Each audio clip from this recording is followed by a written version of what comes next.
I'm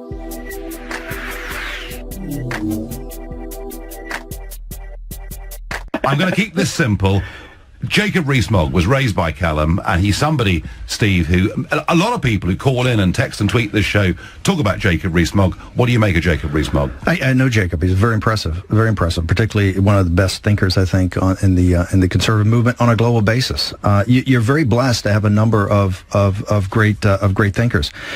If you had told people in the United Kingdom, in Great Britain, that 2 years after they voted for Brexit, we would be here with this white paper. Yeah. And we'd be here today having this conversation. And that the Prime Minister would be going on the Marr show and giving kind of that watered down, half in, half out, and actually saying, implying in the today's Times, right, in the Telegraph, that, hey, this thing may not happen and we're going to have to see what goes on with it. Yeah, it's my way or the highway.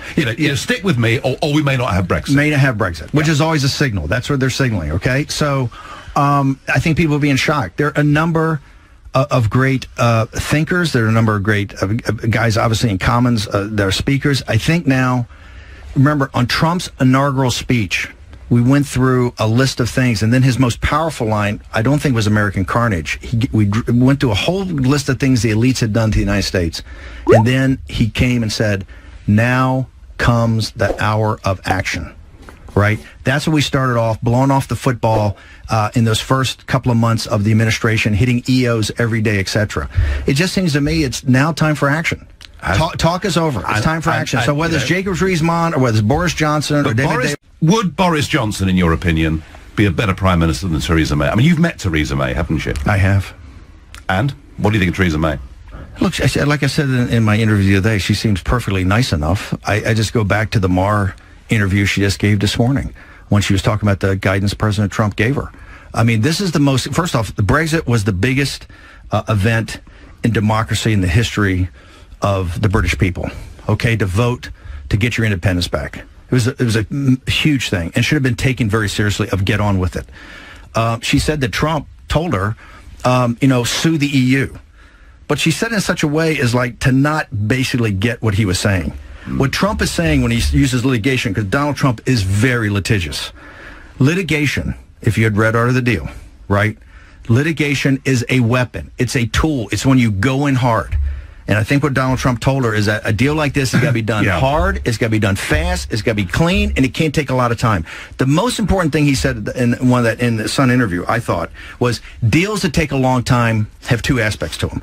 Number one, they normally don't get done, and number two, if they do get done, they're normally bad and tough to fulfill because you've got so much back and forth. I think she missed the central point of Brexit, which was independence. And so I think, I'm not British. Okay. I can't make the decision, but I got to tell you, someone like Boris Johnson or someone that can come in with bold action, because what they're doing right now to me is pretty obvious. They're just playing for time.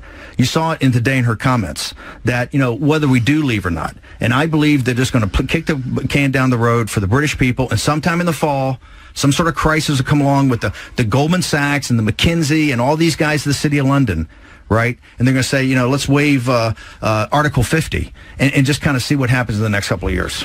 Did Boris Johnson and you work together? Do you know Boris very well? Yeah, he came over immediately. Boris came over in the first, I think, week or two to meet with Jared and myself in Trump Tower. We spent a lot of time with him, got to know him over the last year. I've always been very impressed with Boris. Will Boris use the knife tomorrow? Will he stand up in the House of Commons, in your opinion, and try and get rid of this Prime Minister? It's a binary function. I mean, it's if he's to have a future and to be a leader, you got to go in there and say, hey, I'm offering an alternative. Whoever's with me is with me. If you go in and just give some sort of watered down thing, I think the British people want bold action. They said that when they voted for Brexit. They understood, the working people in the middle, in Middle England, they understand it's all kind of complexity, it's all kind of details to the deal. But what they wanted was very simple. They wanted out. They wanted their independence. Will Boris give them independence? We'll have to see. I got to tell you, if you look at his letter, if you look at him and his writings, you look at his book on Churchill. He's a student of Churchill. I mean, this is the inflection point. This is a defining moment.